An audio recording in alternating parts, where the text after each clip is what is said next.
Sir, आज आपने ऐलान किया है कि आप 4 सीटों पर इलेक्शन लड़ेंगे।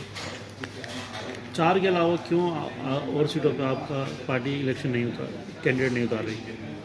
देखिए, ये 2024 का इलेक्शन बहुत ही अहम और बहुत ही इम्पोर्टेंट इलेक्शन है। इस इलेक्शन में ये फैसला होना है कि इस मुल्क में लोकतंत्र रहेगा या ख़त्म हो जाएगा, इस मुल्क में संविधान रहेगा या ख़त्म हो जाएगा, इस मुल्क में सेकुलरिज्म बाकी रहेगा या हिंदू राष्ट्र रहेगा, इस मुल्क में आम आदमी की जो समस्याएं हैं उसका समाधान होगा या सिर्फ कॉर्पोरेटाइजेशन ऑफ इकनॉमी होगा या सिर्फ बड़े पूंजीपति लोगों की बात होगी। इस मुल्क में ये भी तय होना है कि यहाँ के दलित, आदिवासी, मार्जिनलाइज्ड तबके के लोग, माइनॉरिटीज़, महिलाएं, इनकी जो समस्याएं वो हल होंगी या नहीं होंगी। इसलिए हमने महसूस किया कि इस वक्त में जो ताकतें पावर में हैं वो अगर तीसरी बार भी लौटती हैं तो ये सब आशंकाएँ जो है, ये सब अप्रीहेंशन जो है वो पूरे हो जाएंगे। इसलिए हमने फैसला किया कि हम सिर्फ 4 सीटों पे अपने नुमाइंदे खड़े करेंगे और बाकी जगह पर हम 539 सीटों पर इंडिया अलायंस को सपोर्ट करेंगे। लेकिन सर, इंडिया अलायंस ने आपको उसमें अपने ब्लॉक में शामिल तो नहीं किया?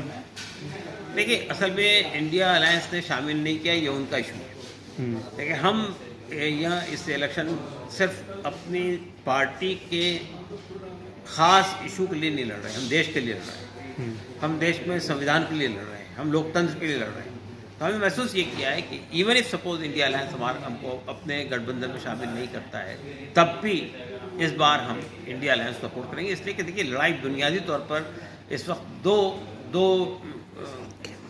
लोगों के दरमियान है।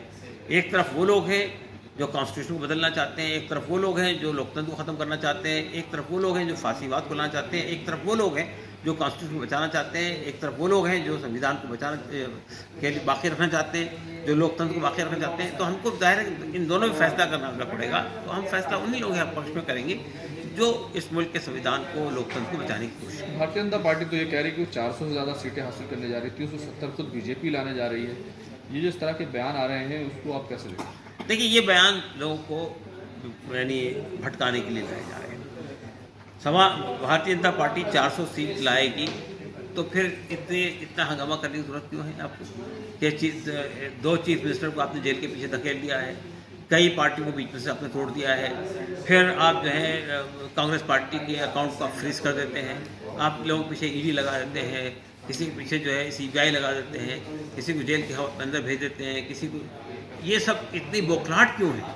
अगर आप 400 सीटें ला रहे हैं तो इतनी बौखलाहट आपकी पार्टी के अंदर क्यों नजर आ रही है? इसका मतलब साफ है कि आपका जो इनपुट है, आपके अपने ज़राए से जो आपने हासिल किया, वो ये बता रहा है कि आपकी पार्टी की सूरत हाल बहुत ख़राब है। मोदी जी आ रहे हैं या जा रहे हैं? मोदी जी जा रहे हैं। ऐसा क्या है, मोदी जी जा रहे हैं और कितनी सीटें सही मायने में आपको लगता है की बात वो कर रहे हैं, तो आपके हिसाब से कितनी सीटें हैं? देखिए, हमारे हिसाब से हम कोई एक तो इलेक्शन विशेषज्ञ नहीं है, लेकिन हमारा मानना ये है कि इस बार मोदी सरकार की सीटें बहुत कम होने जा रही है और वो इलेक्शन लूज़ कर रहे हैं। उनके साथ जो लोग ज़बरदस्ती दबाव में चले गए, जो पार्टियां या जो अफराद दबाव में, ईडी के दबाव में, करप्शन के मुद्दों की वजह से चले गए हैं, वो सब भी सिर्फ यानी पार्टी को या पार्टी की नीतियों को सामने रखकर नहीं गए, वो सिर्फ दबाव में गए और वो सब जैसे ही दबाव हटेगा वो सब निकल आएंगे। ठीक।